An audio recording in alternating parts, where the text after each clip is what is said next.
J'ai dépensé des millions en Facebook Ads. Rien qu'hier, j'ai dépensé plusieurs dizaines de milliers de dollars rien que sur Facebook et Meta Ads. Dans cette vidéo, je vais vous révéler ma stratégie de scaling sur Facebook Ads après la mise à jour Andromeda. Cette vidéo, c'est la vidéo sur laquelle j'aurais aimé tomber pour scaler mes ads sur Facebook Ads. Vous avez déjà un shop qui fait de l'argent, vous avez validé des créatives winneuses, vous avez validé un shop qui convertit et vous êtes prêt à scaler et vous demandez quelle stratégie vous devez utiliser pour scaler votre boutique e-commerce grâce à Meta Ads. Dans cette vidéo, je vais tout vous révéler. Comment scaler proprement sur Meta Ads, la stratégie de media buying et la stratégie de création de publicité et de créative. Cette vidéo, c'est la masterclass dont tu as besoin pour passer au niveau supérieur. Si tu me connais pas, je m'appelle Valère, The Valère sur les réseaux. J'ai 13 000 abonnés sur ma chaîne principale et cette chaîne est dédiée 100% à l'e-commerce. Comme j'ai dit en intro, j'ai dépensé plusieurs millions en Facebook Ads tout au long de ma carrière. En 2024, j'avais une agence de media buying qui dépensait plus de 2 millions par mois pour mes clients et 3 millions avec mon propre ad spend. Et dans cette vidéo, je vais vous révéler la stratégie que vous devez mettre en place pour scaler vos pubs sur Facebook. C'est la vidéo la plus clé de ma chaîne YouTube. Encore une fois, c'est la stratégie que je révèle aussi dans le Scaling Playbook, mon accompagnement dans lequel vous retrouverez le premier lien juste en dessous. Et ça a marché. La stratégie que je vais vous révéler, elle marche, elle est prouvée et prouvée. Ça a marché par exemple pour Pierre qui est monté à 80K par mois avec cette stratégie, ou encore pour Emine qui est monté à 14K par jour de profit avec cette stratégie. Bref, des personnes qui ont utilisé la stratégie que je vais vous révéler dans cette vidéo, il y en a plein et elles sont prouvées et c'est la stratégie et scalable. C'est la stratégie que j'ai identifiée comme étant la meilleure sur Facebook Ads. Évidemment, vous trouverez plusieurs autres stratégies sur internet. Néanmoins, j'ai moi-même plusieurs campagnes qui scale en ce moment même respectant cette stratégie. À chaque fois que je teste quelque chose d'autre, c'est moins bien. C'est évident. Je suis prêt à me remettre en question, mais s'il vous plaît, montrez-moi quelque chose qui convertit mieux que la stratégie de media buying que je vais vous montrer dans cette vidéo. Aujourd'hui, j'en ai trouvé aucune et pourtant,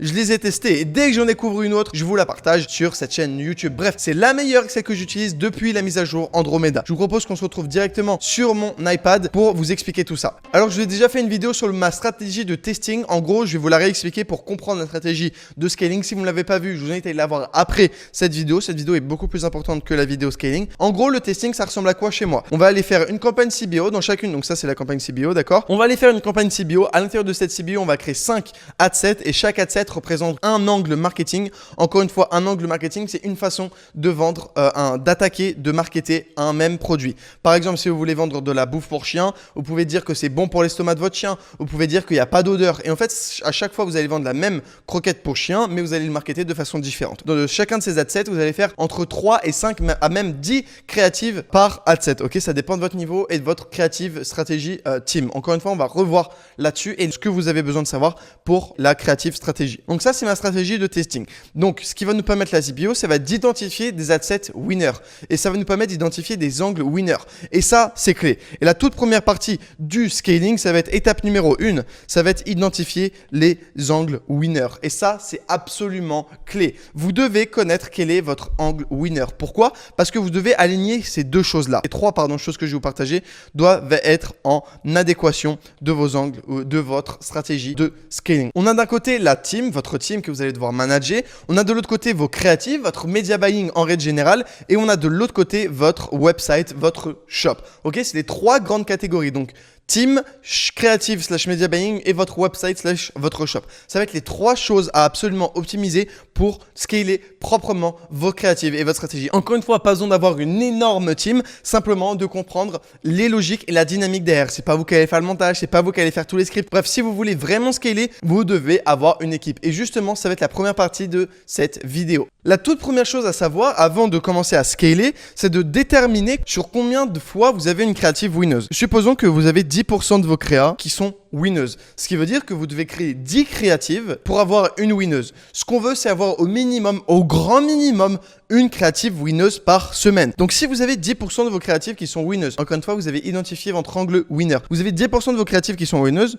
Boum, vous allez du coup constituer une team qui va faire en sorte que vous ayez directement 10 créas dont une winneuse par semaine. Ok, une winneuse par semaine. Ça va être votre objectif. C'est le grand minimum. 1 à 2 winners par semaine. Encore une fois, ça va dépendre depuis combien de temps vous avez votre shop. Plus votre shop est vieux, plus vous allez avoir de la difficulté à avoir de nouvelles créas winners. Cependant, vos créas winners vont avoir plus de facilité à durer dans le temps au fur et à mesure de votre scaling. Donc ça va être la toute première étape.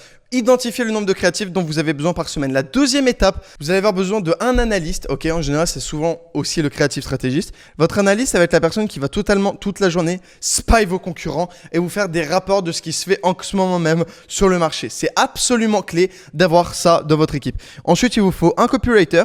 Un copywriter, c'est celui qui va faire vos scripts de créative, qui va dire, voilà, les scripts que vous devez mettre en place, le texte, tout simplement, le back-end, les angles, tout simplement le texte que vous allez utiliser. Ensuite, vous allez avoir donc ce que j'appelle un creative manager. Il va s'occuper de la coordination des monteurs. Là, vous avez besoin de X monteurs. Je sais pas combien vous en avez besoin. Ça dépend de où est-ce que vous en êtes dans votre scaling. Si vous faites 10 créas par semaine, vous avez besoin de normalement un seul monteur. Encore une fois, pro tips pour les monteurs, pas besoin de les payer au fixe. J'ai fait cette erreur-là parce que quand vous les payez au fixe, ils deviennent lents. Et ensuite, bon bah voilà, le créatif stratégiste, lui, s'occupe des créas UGC, etc. S'il y a besoin de recruter des UGC, et il va aller les chercher. Donc ça va être vraiment votre team à l'intérieur de votre stratégie de scaling. Donc un analyste, en général, vous pouvez aussi faire l'analyste. Un copywriter, vous pouvez faire le copywriter au début. Un creative manager, honnêtement, je recommande d'en recruter un. Et un monteur dans un premier temps. Donc ça va être vraiment la clé du scaling, c'est d'avoir cette team-là. Et encore une fois, après, vous allez scaler le nombre de monteurs et le nombre de copywriters. En général, un creative manager, c'est pas très compliqué. Il peut gérer plusieurs teams à la fois. Donc ça, c'est la stratégie et la team que vous devez avoir pour générer des winners sur commande. Et dans un second temps, ça va être directement la partie créative. Donc, vos créatives, encore une fois, on a identifié qu'il faut, du coup, si vous avez 10% de vos créatives qui sont winneuses, encore une fois, on va essayer au minimum, au grand minimum, de faire une créative winneuse par semaine. Ma recommandation, c'est d'en faire plus. Encore une fois, plus vous avez de créatives, mieux c'est. Attention à ne pas sacrifier la qualité de vos créatives sur la quantité. Donc, on préfère vraiment de la qualité plutôt que la quantité en scaling. Alors évidemment, la quantité est vraiment clé et vraiment importante. Néanmoins, ce qui va vous faire passer d'un ROAS, ce qui va augmenter significativement votre ROAS, ça va être la qualité de vos créatives. Tout le monde peut créer avec du nano banana, un million de créatifs statiques et les publier sur Facebook Ads. C'est à la portée de tout le monde. Néanmoins, aujourd'hui, encore une fois, et on va voir dans un second temps la stratégie de testing. Donc déjà, je vais commencer par ça. Ce qui compte vraiment, je finis ma phrase, ce qui compte vraiment, c'est la qualité au plus de la quantité. Ok, donc encore une fois, je le dis quasiment à toutes les vidéos, mais c'est très important de comprendre ça. Une créative, c'est deux choses, c'est un angle et un format. Ensuite, elle va se décomposer sur 3 catégories. Donc c'est hook, body et closing. Le hook, tout simplement, ma stratégie... Allez, c'est parti. Allez, c'est parti. Là, c'est une masterclass. J'avais pas prévu de partager ça, mais je vous partage ça. Donc, deuxième chose, quelque chose qui va être clé dans le testing de vos créatives, et je vais vous le remonter dans un instant, ça va être ce que j'appelle du coup scale les angles. Et ça va être toute ma stratégie de media buying net. Donc, c'est-à-dire, on va retourner sur notre testing campaign. Donc là, on a nos différents adsets. On voit qu'on a des adsets qui marchent mieux que d'autres, et on sait que, ok, ça marche bien, et on a des angles qui marchent mieux que d'autres. Encore une fois, on va prendre l'angle numéro 3 juste ici. L'angle numéro 3, c'est l'angle. Nos croquettes, elles sentent pas mauvais, ok? Et ça, c'est l'angle winner. Ce qu'on va faire, c'est qu'on va aller prendre cette adset là. On va la mettre du coup directement dans la campagne, ce que j'appelle la campagne scaling. Donc là, on a la campagne scaling. Et à l'intérieur de la campagne scaling, on va mettre du coup directement la campagne, les adsets qu'on avait directement en amont sur le testing. Et on va les ramener ici. On a la campagne scaling. Et ce que je vais faire, moi, c'est tout simplement que je vais faire une ABO. Donc Adset Budget Optimization, ce qui va simplement faire que je vais mettre ici mes adsets winner. Donc je vais les prendre de ma campagne testing et bam, je vais les dupliquer à l'intérieur de ma campagne scaling. Et ma campagne scaling, elle est en ABO. Donc pendant que ma campagne testing, elle est à 100, 150 $ par jour ou 200, 300, peu importe votre budget. En général, c'est 10% de votre budget scaling capé à 500 $ par jour. Si vous êtes à 10 KD, ça va mettre un KD sur votre testing. Ok, donc capé à 500 ou alors ça augmente petit à petit. À partir de 10 KD, ça va être 5% de votre budget testing. Donc à partir de ce moment-là, on va voir du coup directement ici nos adsets winner avec nos angles. Et en général, on va pas en avoir beaucoup. On va en avoir 2 ou 3. Et ces adsets winner, encore une fois, ce ne sont que des angles marketing. Ok, ce sont des angles. Ça, c'est l'angle. Mes croquettes, elles sentent bon. Là, c'est les angles. C'est bon. Votre chat ne mangera plus les croquettes de vos chiens. Peu importe. Ok. Ce sont les angles marketing, donc les angles d'attaque. À partir du moment où vous avez vos adsets winner, donc vous allez les mettre dans votre campagne IBO. Et ce qui est pas mal, c'est que du coup, vous allez pouvoir directement gérer votre budget ici. Donc ici, vous allez pouvoir mettre par exemple cet adset-là à 3K day. Je vous donne des exemples. Lui, par exemple, il va être, je sais pas moi, à 20K day. Et l'autre, en dessous, il va être à 6K day, imaginons. Mais du coup, ce qui est intéressant et ce qui fait l'énorme différence, c'est que moi, du coup, ce que je vais faire, donc ça va être du coup ma stratégie de media buying, c'est que ce que je vais faire, c'est que chacun de ces liens ici, il va renvoyer vers le lien slash, donc mon URL, l'angle. Et en fait, je vais aller adapter la page produit avec l'angle de l'adset en question. Vous comprenez? J'en ai déjà parlé dans la vidéo testing, mais c'est hyper important de comprendre ça. Je vous refais un exemple. Donc la personne, elle est sur Facebook, d'accord? Facebook, Insta, Meta, ok? Elle est là, elle veut de la bouffe pour chien qui sent bon, ok? Pas qui sent mauvais, parce que la bouffe pour chien, ça pue. Je vous donne un exemple avec la bouffe pour chien, mais ça peut être des slips, ça peut être des t-shirts, ça peut être ce que vous voulez, ça peut être des coques de téléphone, ça peut être des chargeurs d'ordinateur, ça peut être tout et n'importe quoi. Juste, je prends le même exemple depuis tout à l'heure. Mais ça peut être, ça peut être des t-shirts faits pour le sport. Et t'en as marre de transpirer dans tes vêtements sport. Ça peut être cet angle-là, ou ça peut être que transpirer, c'est bon parce que ça évacue les toxines, et ce t-shirt-là, il fait transpirer. Ça peut être vraiment, il y a 1 million d'angles, d'accord? Donc la personne, tu as son clic, tout simplement parce qu'elle veut que la bouffe pour chien, ça arrête de sentir mauvais dans la maison.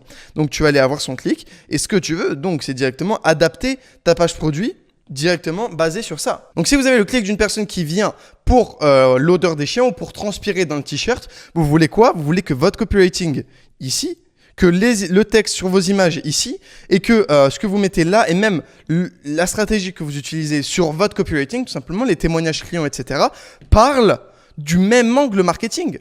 Et là où la plupart des gens, ça va freiner leur scaling, c'est qu'ils vont tout simplement mettre tous les angles marketing ici. Le truc, c'est que vous êtes en ads. C'est-à-dire que la personne ne va pas aller sur votre site web et vous n'êtes même pas obligé de mettre public, mais les autres chemins des autres angles. Donc, c'est vraiment la seule chose qui compte, d'accord? Donc, à partir de ce moment-là, dès que vous avez compris ça, que vous prenez du coup vos adsets winners juste ici, vous les mettez dans une campagne ABO scaling et qu'à chaque fois, vous envoyez sur un chemin différent et que sur chaque chemin, vous avez donc par angle winner, vous avez une page produit sur cet angle-là, là, directement, vous êtes prêt à scaler.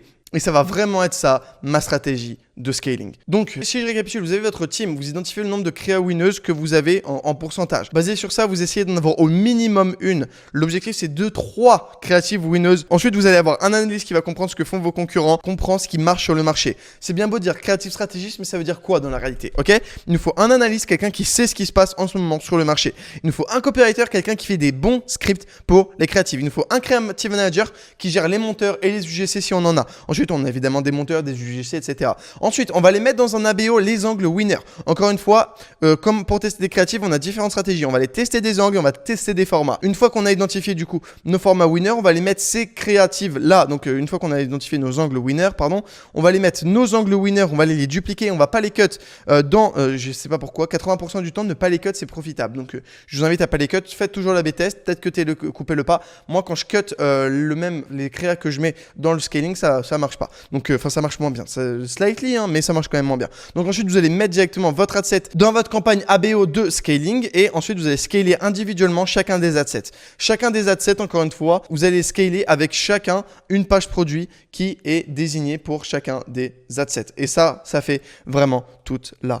différence. Ok? Et à partir de ça, donc vous allez modifier la page produit liée à vos angles marketing. Bref, c'est ma stratégie et la stratégie que on utilise au sein du Scaling Playbook pour scaler. Encore une fois, c'est ma stratégie personnelle qui me permet de monter des shops de 0 à 10 000 euros par jour en 14 jours grâce à la publicité payante. C'est la stratégie que j'utilise personnellement pour scaler l'intégralité de mes business grâce à Facebook Ads. J'espère que cette vidéo vous aura plu. Like, abonne-toi, rejoins le Scaling Playbook dès maintenant pour scaler ta boutique e-commerce et ta marque e-commerce à mes côtés et avoir les meilleures stratégies de ce qui se fait sur le marché. Je t'invite à cliquer et à démarrer sur le premier lien en description pour vraiment mettre en place ce dont tu as besoin pour scaler ta boutique e-commerce. C'était Valère, like et abonne-toi. À bientôt.